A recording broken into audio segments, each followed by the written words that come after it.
जय हिंद दोस्तों। तो आप सभी का स्वागत है अपने YouTube channel NCC with Anish. तो आज की इस वीडियो में हम बात करने वाले थे एनसीसी के सर्टिफिकेट बी और सी के बेनिफिट्स के बारे में। लेकिन कैडेटों द्वारा हमें कुछ क्वेश्चंस पूछे गए कमेंट सेक्शन में। तो आज हम उन क्वेश्चंस का आंसर देने वाले इस वीडियो में।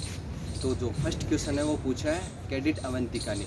उनका क्वेश्चन है कि जो एनसीसी में गर्ल्स कैडेट होती है उनकी जो भर्ती होती है उसका पूरा प्रोसेस क्या है। तो जो गर्ल्स कैडेट होती है उनकी भर्ती और जो बॉयज़ कैडेट होता है उनकी भर्ती लगभग सेम होती है, लेकिन कुछ स्टेप होते हैं जो अलग होती है। तो वही सबसे पहले जो गर्ल्स कैडेट होती है वही आपको कॉलेज से फॉर्म लेना है और उसको फिल करके उसके साथ अपनी आईडी और एजुकेशन सर्टिफिकेट 10th और 12th की मार्कशीट लगा के आपको कॉलेज में जमा करा देना है। उसके बाद आपको जैसे ही आर्मी एनसीसी की रैली भर्ती कंडक्ट कर जाती है उसके बाद को आपको डेट इन्फॉर्म कर दी जाती है। उसके बाद में वहाँ पर आपको 3 स्टेप में आपका रैली प्रोसेस होता है। जो फर्स्ट स्टेप होता है उसमें आपका फिजिकल टेस्ट होता है। मेन डिफरेंस होता है जो आपका इसी में होता है।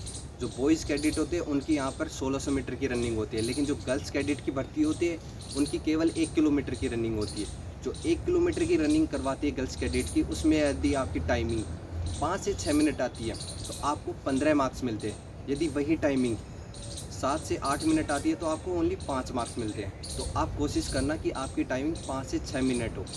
लेकिन कुछ कॉलेज होती है जो अपने बेसिस पर ये रनिंग प्रोसेस रखती है, जैसे वो 100 मीटर का रनिंग प्रोसेस रखती है, उसमें टाइमिंग की बेसिस पर आपका सिलेक्शन करती है। लेकिन ज़्यादातर कॉलेज में आपकी रनिंग 1 किलोमीटर ही होती है। उसके बाद में आपका एक रिटन टेस्ट होता है और फिर आपका बेसिक इंटरव्यू टेस्ट होता है। इन तीनों को मिला के एक मेरिट लिस्ट आती है जो कि आपको कॉलेज द्वारा इन्फॉर्म कर दी जाती है।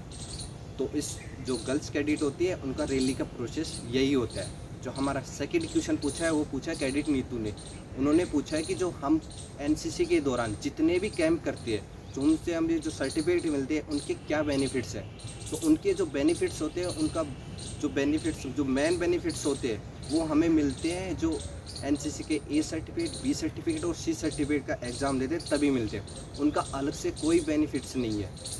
जितने भी कैंप सर्टिफिकेट मिलते हैं उनके हमें ना तो डिफेंस के एग्ज़ाम में मिलते हैं, ना ही अर्धसैनिक वाली जितनी भी भर्ती होती है उनमें बेनिफिट्स मिलते हैं। हमें only NCC A, B, C in certificate का जब हम एग्ज़ाम देने जाते हैं वहाँ पे हमें 20 से 25 अंक मिलते हैं। उसके अलावा आप सोच रहे हो कि अलग से भर्तियों में हम इन सर्टिफिकेट को लगा दें हमें बेनिफिट्स मिल जाएंगे, वहाँ पर इनका कोई बेनिफिट्स नहीं है, ओनली उन्हीं में है। और जो मेन बेनिफिट्स होता है वो सर्टिफिकेट ए, बी और सी का ही होता है भर्तियों में। तो ऐसे ही अगर आपके दिमाग में ऐसे ही क्वेश्चंस आ रहे हैं तो आप हमें कमेंट सेक्शन में कमेंट करके पूछ सकते हैं या डिस्क्रिप्शन में हमारी इंस्टाग्राम आईडी का लिंक दिया है।